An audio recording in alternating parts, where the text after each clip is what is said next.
And welcome to Mixology, where we launch each episode with a beverage and discuss how customer education and customer marketing mix together as scale engines to customer success. I'm Kristine Kukich, and along with Shannon Howard, we're discussing the crawl, walk, run approach to building effective training programs. And we're enjoying a rum punch while we chat. Here's the list of ingredients: 1 pint of vanilla ice cream, 1/2 cup rum, 1/2 teaspoon vanilla extract, 1/2 teaspoon almond extract, 1/2 teaspoon honey, some whipped cream, and cinnamon sugar for garnish. This one makes 2 servings, so scale the recipe appropriately for your use. Place the ice cream, rum, vanilla extract, almond extract, and honey in a blender. Blend until it looks like a milkshake. Divide it into 2 servings, top with whipped cream and some cinnamon sugar. Then get comfortable, grab your drink, and let us know what you think in the comments below. But it's a milk punch with rum for Mardi Gras Ah, is that because now? it's yesterday. That Tuesday was yesterday. Gosh, throws me So off. yeah, so rum punch recipe ahead of us. So if you haven't picked it up, rewind and it's there, but it's the rum punch. And we were talking this one came up because we both read Vicky Kennedy's post, what, 2-3 weeks ago Maybe ish. and a half. I don't know. Time. What is Yeah, time? a bit ago. And she talked about progression, really about it's okay to start small and grow. And so that came up as something that we kind of wanted to expand on a little bit, right? Hmm. Yeah, yeah. I think So her. define, right? So start with a crawl, walk, run. What does, when you said it made all kinds of sense, but I don't know that we're thinking along the same lines for that one. Well, I think her post was, should you go kind of for the full shebang? Should you have a company level commitment to education where you get kind of a properly staffed team, you're buying an LMS up front, or should you pull together some kind of MVP, homegrown LMS, CMS type thing, and prove that before growing?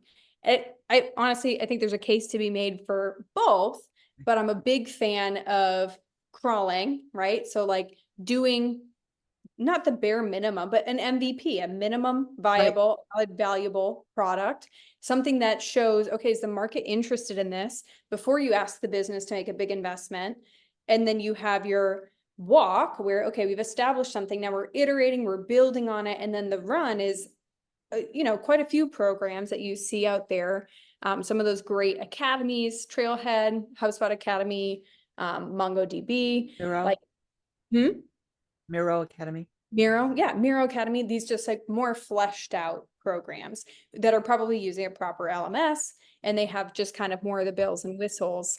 Um, yeah, so when I think about it, I think that's true of even how your team is structured, or how you measure your metrics, that you have like a V1, V2, V3, you're constantly growing and iterating.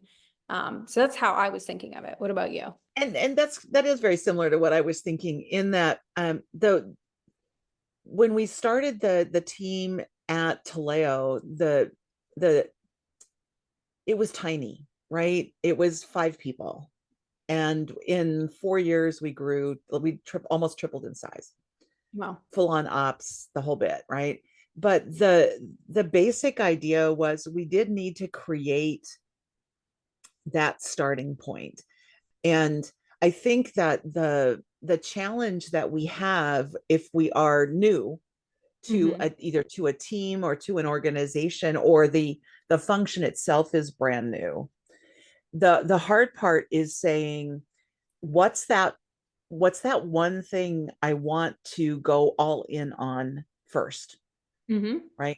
Yep. And that's where the it depends part of it is a part of our discussion, because it always is, right? It's Mm-hmm. based on what kind of size you are, what industry you're in, what do you have B2B, B2C, B2B2C in your lexicon, right? And that challenge is, are there like three things that you would look at that would say, this is going to help me decide what's important, more than just conversations, right? We know that the needs analysis piece is talking to a lot of different people, but what can we think of as the three criteria that would help us prioritize or judge all of these ideas that people are giving us? Because everybody wants, all of these different, they may not all want the same things. Mm-hmm. So we're saying, what do we think those three things are to figure out what the Yeah. critical stage is? Yeah. I mean, is it is it wrong to say like you start with the primary problems to solve and the business goals, right? And anchoring on that because it can be a million things, right? When you think education, what it can be, what it can do, what it can encompass, it could be a lot. But like we talked about with Melissa Van Pelt, you have to earn the right for more. So, what problem do you feel like you can that you're set up to tackle and solve efficiently and effectively, right? So like, what is that business problem to solve? What are the primary business metrics? And then what is the thing that I think that I can make the biggest impact on so that I can prove that this is worth it, it's effective, it's a solid strategy, and then I can earn the right for the next thing, whatever the next thing is, how you grow your program. Again, back to MVP, right? Melissa really talked about this as her kind of guiding premise is find that thing that fits those criteria, right? That is a generator of business that's going to help the business in some way, that matches up against and aligns to the goals that we have as an organization, as a team within that organization, and then execute it as best you possibly can and be able to measure against that execution so that you can come back and say, we made money, we increased adoption, we, again, whatever the criteria are that for the things that are the problem, right? Because one of those, churn, adoption, too many help desk tickets, again, pick whatever that problem is and just tackle it. And I Mm-hmm. think that also keeps it depends on modalities, right? How do you solve it is really going to be dependent on what that question is and where the people with that problem reside, Mm-hmm. right? So sometimes webinars are going to be the answer because it's seriously one to many and it can be done relatively quickly Mm-hmm. with fewer resources sometimes than it would take us to build out documentation, knowledge-based articles, Yeah. written words, right? That sometimes just take longer because there's a process for them, right? Webinars are quick to stand up Mm-hmm.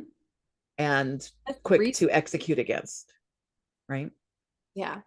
And you just don't have the same resource commitment. So when I was thinking about that, like, should you buy an LMS? I mean, yes.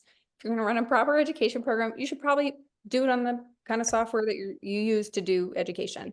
But I also think it can be a strategic bet for a company. And I know Chris LaDolce from HubSpot did this great podcast interview with Ramley John, where he talked about kind of the establishment of HubSpot Academy, which did start as a webinar series, but the It company did. as a whole was really bought in. So was it Brian Halligan and Dharmesh just had a background in education. They fundamentally believed this is really important. And I love that, right? From a customer marketing, from an education perspective, I love working for leaders who get it, they're bought in. And then it's just about, well, what is the right approach to take? Because they already believe in it. But then I think there's other places where I've had to make the business case for customer education to exist. And then I find like, okay, what are the problems that it can solve? And what do we, what metrics do we think that it's going to make an impact on? And then we're starting small. We're starting with a webinar program, or we're updating our help center, or we're creating a customer portal even, or whatever it is. We're starting with just a small thing to show, hey, like, is this helpful? Is this impactful? And we're starting to prove it's actually worth an investment here. Because I do think if it's a new idea, if it's a new concept, it hasn't existed, even with customer marketing that hasn't existed before, you test in one area, say, hey, look, it's working. Can I try this? And then you get the opportunity to do something else, but you're showing the business it doesn't cost them a lot to let you experiment with a small thing. And that's, I mean, I love the conversations in the CE Slack where people ask about, okay, has anybody ever built a course with HubSpot workflows? Like, yes, I have. Is it the most legit looking thing? No, but I also like started my career in email marketing where people were doing that. Like I worked with small businesses You that were again use the doing tools you email know courses. because it's easiest, right? Yeah. Use the tools you So, know because you can execute more quickly against that than if you have to, number one, buy new tools, mhm, because there's usually not anybody willing to sign a check, mhm. or learn new tools because it takes time to do It that, does. Yeah. right? And sometimes you use the tools you, even though they may be completely the wrong tools. Yeah. But you hack something together Exactly. to show, okay, this is what it could look like, or let's see. I'm trying to think, oh, what it's called. I don't know. Way back when everybody read Tim Ferriss's 4 Hour Work Week, one of his things was different ways that you can test out an idea. And one of them is like cobble together a really lightweight version, put it into the market and see what happens and see what people say. Because then you can say, well, look, like people are actually really interested in this, or we generated this many leads, or X% of our customers seemed interested in this. We're getting, maybe it's worth investing more here. And then you have those data points to bring back to the business instead of creating a hypothetical business case that you have no real data points to inform it quite yet. So I'm a advocate for cobbling things together. But And Dave talks a lot about just get something out, yes, right? yeah, Just get something pressure out. test. Once Yeah, it's out, you can analyze it to death. You can say, did it work or did it not work, which is the baseline, right? And yeah. then past that, how well did it work, Mhm. right? Sometimes we don't necessarily care about how well it worked, Sure. but it's a yes, no, right? It either did or it did not work. And if it did not Yeah, work, scrap it, start again.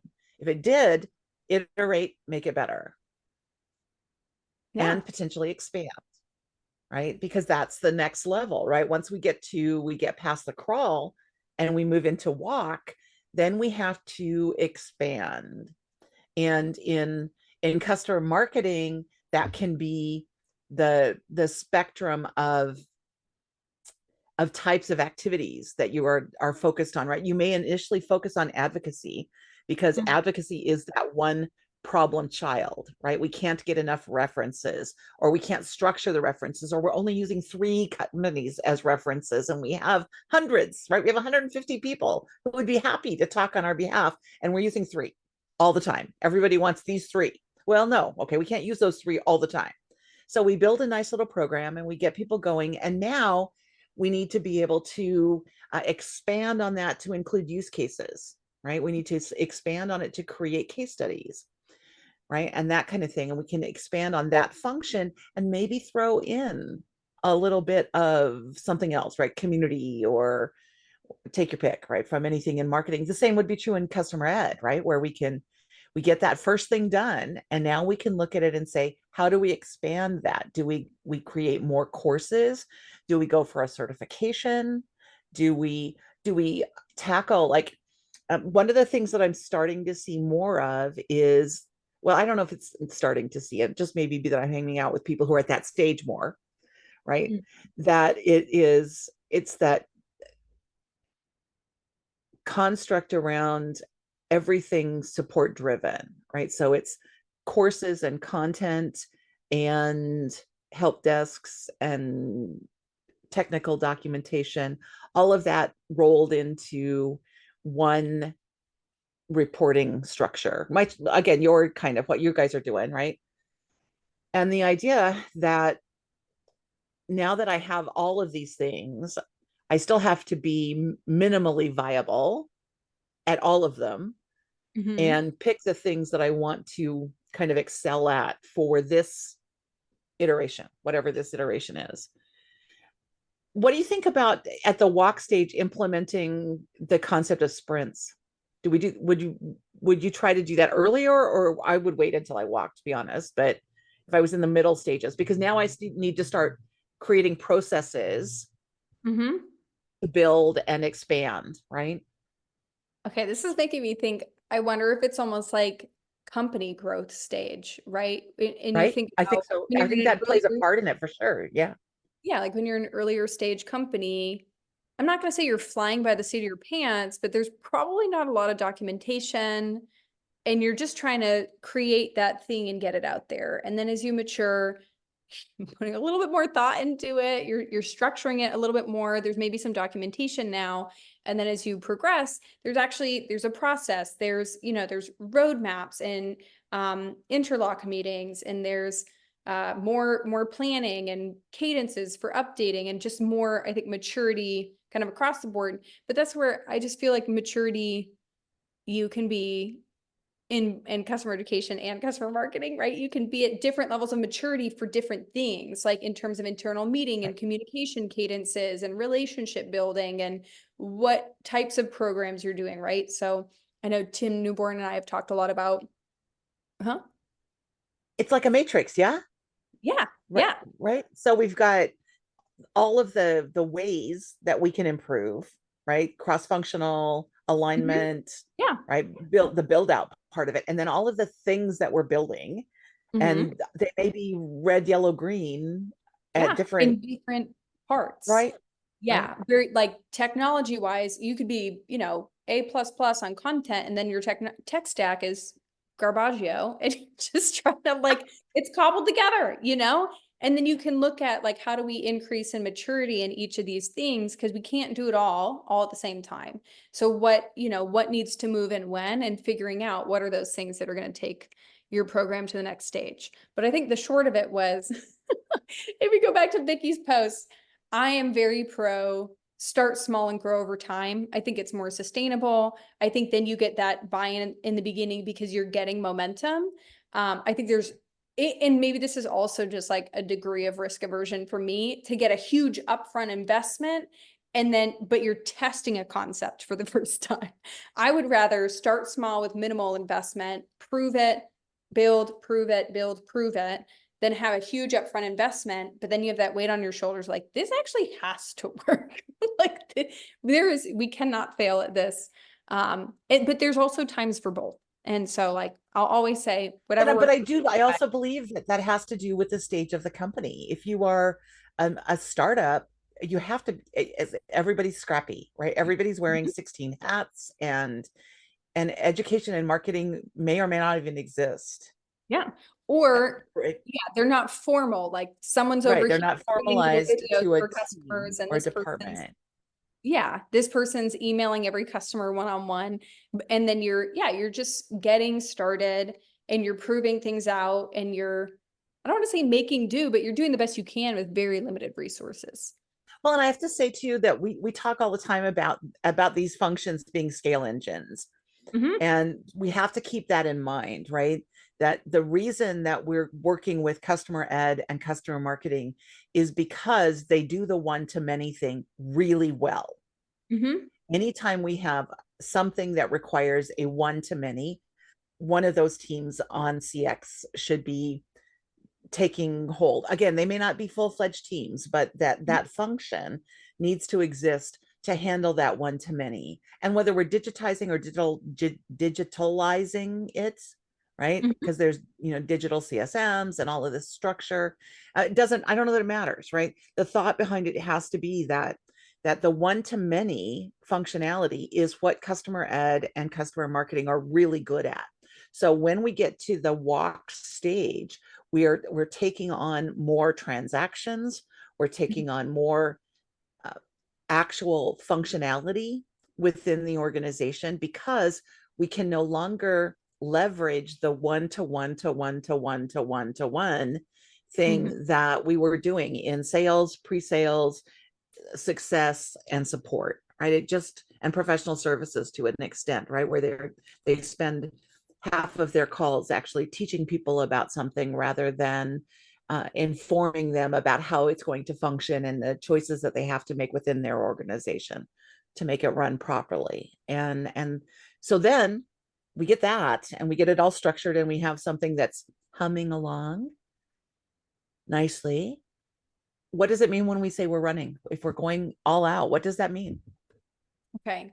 This is like when people ask me about a customer rewards program, I'm like, if you want a V1, I got you. All right. Like if you want something that you can get out the door in, someone's going to slap me if I say like 3 to 5 hours, then, then like I have you. But I think like Kevin Lau's awards programs, like his recent F5 awards program. Okay. Or like Grafana Labs and Daniel's Golden Grot Awards. Like, okay, I'm going to put that at the running stage. Like this is legit. You Mhm. have like a freaking tuxedo on, like handing out these awards. I think that is, some of it is just like based as the top 100. And it's, it's like, there's kind of a process to it. It's not the easiest process. And there's this industry recognition of it. But I would say that's a very like, crawl level program. And then you kind of get more sophisticated. You maybe have some like judges, or you have physical awards.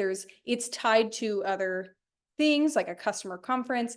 And then you have, okay, this is actually something that people vie for in the industry, right? And it's this, I don't know, I think super polished, more like Brandon complex. Hallish, Hmm? right? The Brandon Hall Awards. Yes, yeah, Brandon Hall. Like, okay, this is super legit. It takes a lot to get there, and it is really polished, versus, okay, we just want to make sure our customers get recognized for their great work, and we're going to do these things. Is it an industry leading awards program? Are people going to write blogs about it? No. Probably not. But we're getting started, and I think it's okay to Well, have. and I do believe that there are also, if that's a good, really good example, right? Awards programs are a really good example, because when we did the first ones that I was participating in, the choices were super extensive, and the process itself was cumbersome. Mhm. And I said, you know what? Let's just kick it back, and we're going to let the people decide. We're going to let everybody that thinks that their program fulfills this particular criteria can apply. Mhm. That's all there is to it. I ate the cinnamon. The cinnamon went to the back of my throat from the drink. So, so the choice there made it streamlined the process, took many fewer resources, and certainly fewer hours to Mhm. maintain it than it had ever done previously. Sure. And we as an organization saw significant benefit in the video that was generated, because they were basically saying, this is why we picked this product, this is why we use it, this is how good our stuff is because Mhm. of this. And the people that won, amazing programs, right? The guys at Salonis, awesome, Mhm. absolutely awesome. Yeah. So but the award ceremony and stuff, minimal. Yeah, and that's, I mean, even within, then we could even get like super granular, because even within that, you have these different levels of like the technology, the process, what the award actually is, how it's shared out, right? So you have, yeah, these different levels even within the program Mhm. itself, at each stage. So yeah, I don't know. Should be final thoughts? Usually we have 1, 2, 3. This one was a little bit Yeah, more. this is kind of a little Yeah, bit easier because it was really crawl, walk, run. yeah. So if we condense it down, the crawl part of it is pick something, pick anything, and get Pick a card, started, any card. right? Yeah. Get started. And then the walk part of it is iterate and expand, Hmm. right? That's the second part to it, is once you get something, then you just keep going. And this is again what Melissa Van Pelt said when she was with us a few weeks ago, right? Was the whole concept of just take on the next thing and execute it and do it well, and then the next thing will come, and you will grow, and the teams will grow, the systems will grow, the the product itself, your education and or marketing products will grow to accommodate the growth of the rest of your organization, because that's what we're doing then at that point, is helping the organization grow. And the run part means that you're getting best in breed, right? You're getting the ability to say, my education portal is amazing because it does these things, or my particular program is amazing because it does these things. It recognizes all of these people. It is more of an industry thing than it is a product thing, Mm-hmm. right? Once that might be a little bit of a criteria, right? When you look at it and you say, this people in the industry look to those awards to say Mm-hmm. these people or these winners are leaders in our industry. And that may be because they're using X product, but it is certainly a combination of their Mm-hmm. tech stack and their skill at building that program, whatever that program happens to be. Yeah. So best in breed takes us all the way to that run stage, right? Mm-hmm. Yeah. So crawl, walk, run, and don't put too much cinnamon on the top of that drink. Yep. So we'll see you next time. Bye, Bye. guys.